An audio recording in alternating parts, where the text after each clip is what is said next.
Yo, yo.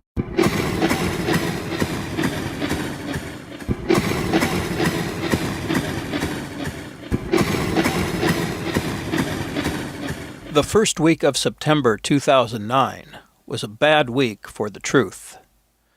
Two of this country's most respected news organizations, CBS News and the Wall Street Journal, chose to tell an important story and got it wrong. Very wrong.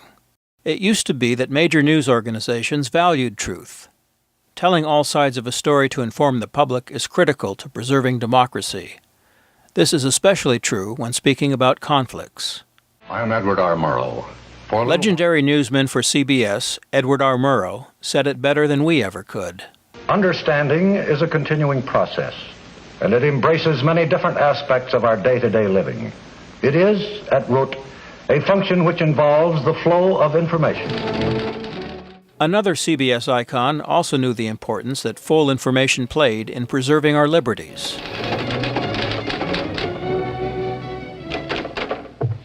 Liberty is the most expensive commodity in the world today. We have it only because we are willing and able to pay the price for preserving it.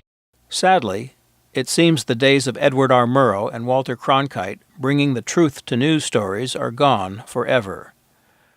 Regrettably, their employer, and a print competitor that has been an icon of American business news, seem to have decided that the whole truth of a story is not worth seeking.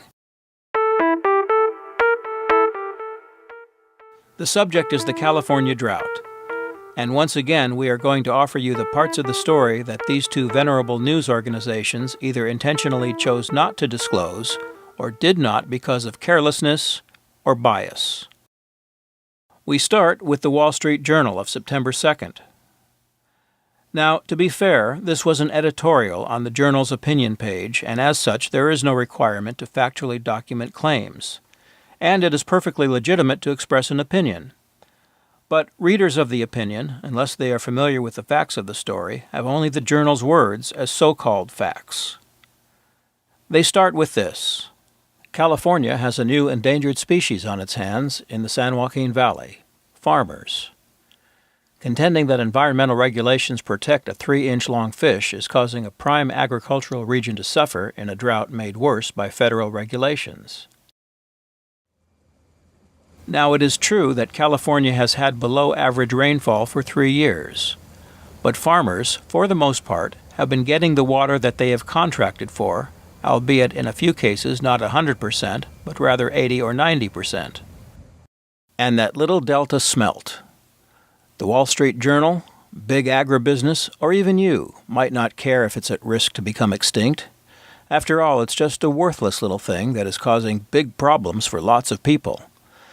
The argument made is that the needs of people outweigh the needs of the smelt. But where do we draw the line? Sound science and common sense tells us that this worthless fish is an indicator of serious environmental trouble. Trouble caused by humans and trouble that humans can fix. Trouble that could very well lead to the extinction of more substantial species, including wild California king salmon, sturgeon, even killer whales. Is their extinction okay with you? Is planting another 100,000 acres of almonds or alfalfa worth that? The Journal doesn't bother to bring it up. California is in its 3rd year of drought, and its effects are visible far beyond these fields. What you see behind me is the high water mark here at the San Luis Reservoir. The last time it reached that level was 3.5 years ago, before this drought began. Today, the reservoir is at just 19% capacity. It's part of a system that moves water from the relatively wet north to the arid south. As the region's population has grown, so has its thirst.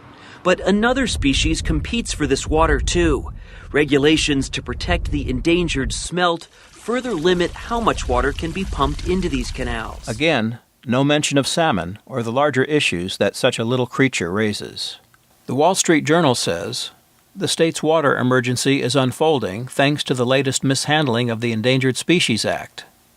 It goes on to say that, as a result, tens of billions of gallons of water have been channeled away from farmers and into the ocean, leaving hundreds of thousands of acres of arable land fallow or scorched. So we ask you, Does this look arid? Scorched? Not even close.